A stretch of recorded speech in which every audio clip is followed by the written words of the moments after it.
Alors avant de corriger, j'insiste, si vous voulez travailler de manière efficace, il faut que vous cherchiez les exercices avant de regarder la correction. Donc si vous n'avez pas encore cherché cet exercice, appuyez sur pause, cherchez-le, puis ensuite seulement regardez la correction. Alors l'objectif de cet exercice, c'est d'apprendre à résoudre des équations avec des exponentielles. Alors si vous avez déjà vu la fonction logarithme, il est inutile de faire cet exercice. En revanche, si vous êtes en train de travailler sur la fonction exponentielle et que vous n'avez pas encore vu la fonction logarithme, il est impératif de faire cet exercice. Alors pour résoudre des équations avec des exponentielles, il faut se ramener à la situation suivante. À la situation exponentielle a égale exponentielle b, a et b étant des réels. Eh bien si vous réussissez à vous ramener à une situation exponentielle a égale exponentielle b, eh bien cette équation, elle est équivalente à a égale b. Et donc au lieu de résoudre exponentielle a égale exponentielle b, vous résolvez a égale b. C'est exactement comme ça qu'on va traiter ces équations. Alors traitons le premier cas, exponentielle 2 moins x égale exponentielle x, c'est exactement cette situation avec a qui vaut 2 moins x et b qui vaut x. Et on sait que cette équation est équivalente à a égale b, donc ici, cette équation est équivalente à 2 moins x égale x. Et donc du coup, on se retrouve avec une équation du premier degré. Alors je regroupe les x dans le membre de droite et ça me donne 2 égale 2x. Je divise tout par 2 et ça me donne donc x égale 1. Et donc cette équation a une seule solution qui est 1 et on écrit s égale 1 entre accolades. Alors dans cette première question, c'était très simple parce qu'on était directement dès l'énoncé dans cette situation. Mais dans la question B, justement, on n'est pas dans cette situation et donc on va voir comment il faut faire. Alors traitons la question B. La différence avec la question A, c'est qu'ici, on n'est pas exactement dans la situation exponentielle A égale exponentielle B. Ici, on a bien exponentielle A, mais ici, ce qu'il faudrait, c'est d'avoir exponentielle B. Alors pour cela, il ne faut pas oublier que 1, c'est égal à quoi? C'est égal à exponentielle 0. Donc ici, première chose à faire, c'est systématique, vous vous ramenez à une situation du type exponentielle A égale exponentielle B. Donc je commence par m'y ramener, donc j'écris que la partie gauche n'y touche pas, mais au lieu de mettre 1, je mets exponentielle 0. Et ça y est, maintenant je suis dans une situation du type exponentielle A égale exponentielle B, avec A qui vaut 2x plus 3 et B qui vaut 0. Donc je suis dans cette situation et donc on sait que cette équation est équivalente à A égale B. Donc ici, ce sera équivalent à A égale B, c'est-à-dire 2x plus 3 égale 0. Et donc je n'ai plus d'exponentielle et je me suis ramené à une équation toute simple du premier degré. Alors maintenant, j'ai plus qu'à résoudre cette équation. Donc c'est très simple, on isole x, donc ça fait 2x égale moins 3, c'est-à-dire x égale moins 3 demi. Et donc cette équation a une seule solution qui est moins 3 demi. Et donc on écrit à nouveau s égale, entre accolades, moins 3 demi. Alors je voudrais faire une petite remarque au passage. Parfois certains élèves me disent « Monsieur, moins 3 demi, ça n'est pas possible, ça doit être positif ». Et là, ils font une confusion, ils confondent x et exponentielle x. Ce qui est vrai, c'est que le nombre exponentielle x, ce nombre, il est strictement positif. Mais la fonction exponentielle, elle est définie sur R. Ça veut dire que ce nombre x qu'on a ici, il prend ses valeurs dans R. Il peut être très bien positif ou négatif. Et qu'il soit positif ou négatif, je peux mettre n'importe quelle valeur, le résultat d'exponentielle, il sera positif. Et ce qu'on a trouvé ici, le moins 3 demi, c'est la valeur de x, c'est pas la valeur de exponentielle x. Donc ici, on a trouvé la valeur de x, et cette valeur, elle peut tout à fait être négative. Alors traitons la question C, on veut résoudre l'équation exponentielle 5 moins x carré égale e. Attention, on dit e, on ne dit pas exponentielle, parce que ici c'est le nombre e. Alors, ici, pareil, il faut se ramener à une situation du type exponentielle a égale exponentielle b. On a bien exponentielle a ici, et ici, il faudrait avoir exponentielle de quelque chose. Eh bien, c'est très simple, vous devez savoir que le nombre e, en fait, c'est exponentielle 1. Donc, première chose à faire, je le répète, c'est de se ramener à cette situation exponentielle a égale exponentielle b. Donc ici, c'est très simple, la partie gauche, on n'y touche pas, et il faut juste écrire que e, c'est la même chose que exponentielle 1. Et ça y est, on s'est ramené à une situation du type exponentielle a égale exponentielle b, ça c'est a et ça c'est b, et donc on sait que c'est équivalent à résoudre l'équation a égale b. Donc cette équation en exponentielle, elle est équivalente à résoudre 5 moins x carré égale 1. Et du coup, on n'a plus d'exponentielle et on a une petite équation du second degré à résoudre. Alors pour résoudre cette équation, première étape, c'est de se ramener à 0, c'est-à-dire que je vais soustraire 1. Donc ça me donne 5 moins 1, ça fait 4, moins x carré égale 0. Voilà, j'ai rien changé. Et maintenant, pour résoudre cette équation, comme on a égal à 0, il y a deux techniques. C'est une équation du second degré. Soit je calcule delta, mais en général, c'est assez long. Soit je factorise cette expression. Et ici, on voit que 4, on peut l'écrire 2 au carré. Donc regardez, je vais écrire 4, 2 au carré. J'ai rien changé. Moins x au carré égale 0. Et là, on reconnaît une forme connue. On reconnaît a carré moins b carré. Et on sait que a carré moins b carré, ça se factorise en a moins b facteur de a plus b. Donc ici j'ai a carré moins b carré, et donc ça se factorise en a moins b facteur de a plus b, ça me donne donc 2 moins x facteur de 2 plus x égale 0.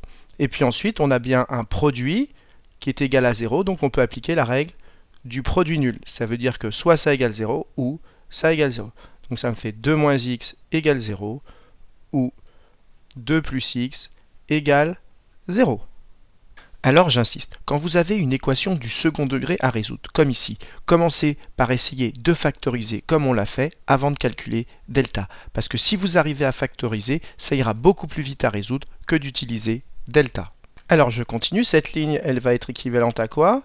Eh bien, cette équation 2 moins x égale 0, c'est équivalent à dire que x égale 2, ou, et ici, cette équation, elle est équivalente à quoi? À x égale moins 2. Et donc on a trouvé deux solutions qui sont 2 et moins 2. Et donc j'écris S égale, et là je mets les solutions 2 et moins 2. Et ici vous mettez les solutions dans l'ordre que vous voulez. Alors pour récapituler, j'insiste, quand vous avez une équation avec des exponentielles, la première chose c'est de se ramener à exponentielle a égale exponentielle b. Et donc ici, il fallait penser à remplacer e par exponentielle a. Et pourquoi c'est intéressant d'avoir exponentielle a égale exponentielle b? C'est que cette équation, elle est équivalente à a égale b et qu'il n'y a plus d'exponentielle. Donc à chaque fois que vous avez une équation avec des exponentielles, essayez de vous ramener à exponentielle a égale exponentielle b, et ensuite vous n'avez plus qu'à résoudre a égale b, mais l'intérêt c'est qu'il n'y a plus d'exponentielle. Exactement comme on l'a fait ici. Alors traitons la question D, on nous demande de résoudre l'équation exponentielle moins x égale 0, que j'ai réécrite ici. Mais là j'écris au brouillon, vous devez savoir que exponentielle a, quelle que soit la valeur de a, exponentielle a, c'est toujours strictement positif. C'est donc jamais égal à 0. Donc ici, on est exactement dans cette situation. Exponentielle moins x, c'est toujours strictement positif. Donc ça sera jamais égal à 0. Et donc j'écris S égale ensemble vide, c'est-à-dire il n'y a aucune solution. Et si je veux justifier, je marque car pour tout x, et bien pour tout x, exponentielle moins x est strictement positive. Voilà la justification. Alors traitons maintenant la question E. On me demande de résoudre cette équation que j'ai réécrite ici. Alors première chose à remarquer, on a un dénominateur. Et ce dénominateur, il ne peut pas s'annuler. Pourquoi? Parce que exponentielle x, c'est un nombre qui est strictement positif. Donc exponentielle x plus 1, c'est un nombre qui est plus grand que 1. Et donc ici, le dénominateur, il ne peut pas s'annuler. Alors maintenant, pour se débarrasser du dénominateur, qu'est-ce qu'on va faire? On va multiplier des deux côtés de l'équation par justement exponentielle x plus 1. Alors au passage, je voudrais faire une petite remarque. Quand vous avez une équation du type a égale b et que vous la multipliez par un nombre c, à gauche et à droite, vous obtenez donc ac égale bc. Mais avant de faire ça, il faut s'assurer que le nombre c, il est différent de 0. Pour que ces deux équations soient équivalentes, il faut que quand vous multipliez par un nombre, il soit toujours différent de 0. Eh bien ça tombe bien, exponentielle x plus 1, on vient d'expliquer qu'il était plus grand que 1 et donc il est différent de 0. Donc on a bien le droit de multiplier des deux côtés par exponentielle x plus 1. Donc maintenant je vais multiplier par exponentielle x plus 1 des deux côtés et ça reste équivalent. Donc qu'est-ce que j'obtiens à gauche? J'obtiens 2 exponentielle moins x facteur de exponentielle x plus 1. Et à droite, si je multiplie par exponentielle x plus 1, ça va simplifier avec le dénominateur et donc il reste 4. Donc maintenant, je vais distribuer. Ça me donne 2 exponentielle moins x que multiplie exponentielle x plus 2 exponentielle moins x. J'ai juste distribué égale 4. Alors vous savez que quand vous multipliez des exponentielles, les exposants s'additionnent. Donc ça me donne quoi? Ça me donne 2 exponentielle moins x plus x, plus 2, exponentielle moins x, égale 4. Alors, moins x plus x, ça fait 0, donc j'ai 2, exponentielle 0, je détaille tout, plus 2, exponentielle moins x égale 4. Mais exponentielle 0, c'est comme pour les puissances, ça vaut 1. Donc ça me donne 2 fois 1, c'est-à-dire 2, plus 2 exponentielle moins x égale 4. Et puis maintenant, je vais me débarrasser du 2, donc je vais soustraire 2, et donc qu'est-ce qu'il me reste? Il me reste 2 exponentielle moins x égale 4 moins 2, c'est-à-dire 2. Et puis maintenant, je vais diviser tout par 2, et donc à gauche, ça me fait exponentielle moins x, et à droite, ça fait 2 divisé par 2, ça fait 1. Donc on a démontré que cette équation, elle est équivalente à celle-ci. Et pour résoudre cette équation, on pense à se ramener à la situation exponentielle a égale exponentielle b. Donc ici, il faut avoir du exponentielle b, et on pense à remplacer 1 par exponentielle 0. Donc c'est ce que je fais. Je peux écrire que exponentielle moins x égale 1, c'est la même chose que exponentielle moins x égale exponentielle 0. Et ça y est, maintenant je suis dans cette situation, et on sait que ça c'est équivalent à a égale b. Donc c'est équivalent à moins x égale 0. Et moins x égale 0, c'est la même chose que x égale 0. Donc on a démontré que cette équation, elle avait une seule solution qui était 0. Et donc j'écris S égale 0 entre accolades, ce qui termine cette question. Alors maintenant, on va traiter la question F, c'est-à-dire qu'on va résoudre cette équation. Alors cette équation, je l'ai réécrite ici, elle ressemble beaucoup à l'équation du E. La seule différence, c'est qu'ici on a 4 et que maintenant on a 1. Alors, concernant le dénominateur, comme on a un dénominateur, il faut vérifier que ce dénominateur ne s'annule pas, mais exponentielle x, c'est un nombre qui est plus grand que 0, donc exponentielle x plus 1, c'est un nombre qui est plus grand que 1. On l'avait déjà expliqué au E. Donc ce dénominateur, il ne peut pas s'annuler, et donc il n'y a pas de problème de valeur interdite. Alors maintenant, pour me débarrasser du dénominateur, qu'est-ce que je vais faire? Je vais multiplier par exponentielle x plus 1 des deux côtés. Donc c'est ce que j'écris, je dis que je vais multiplier par exponentielle x plus 1 des deux côtés de l'équation. Et je rappelle que quand on multiplie par le même nombre des deux côtés d'une équation, on doit s'assurer que ce nombre il est différent de 0. Et ici, ce nombre il est différent de 0 parce que exponentielle x il est positif et que plus 1, du coup, ce nombre il est plus grand que 1 et donc il ne peut pas être égal à 0. Donc j'ai bien le droit de multiplier des deux côtés par ce nombre.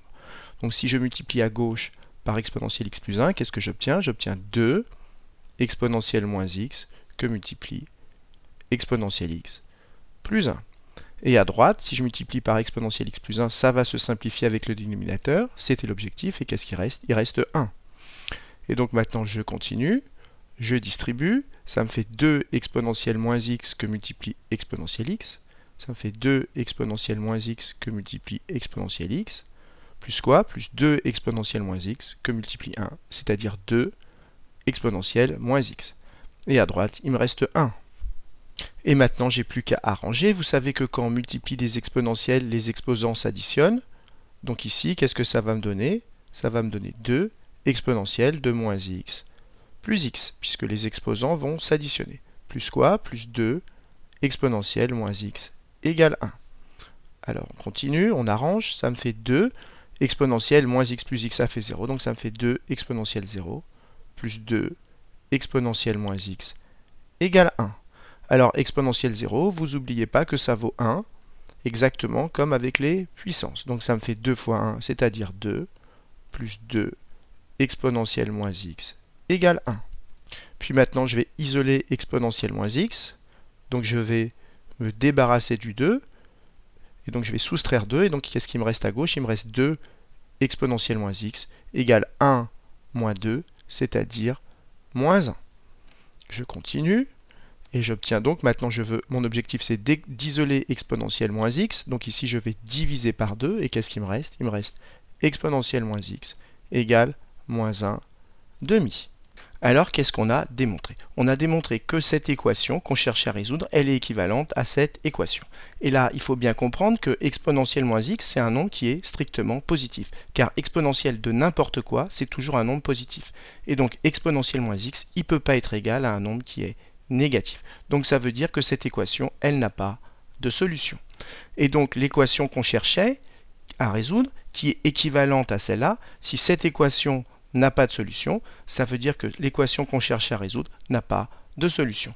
Et ça s'écrit S égale, l'ensemble des solutions est égal à l'ensemble vide, c'est-à-dire qu'il n'y a pas de solution. Il faut expliquer sur sa copie que s'il n'y a pas de solution, c'est parce que exponentielle moins x, c'est un nombre strictement positif qui ne peut pas être égal à moins 1,5, qui est négatif. Et donc j'écris sur ma copie car pour tout x,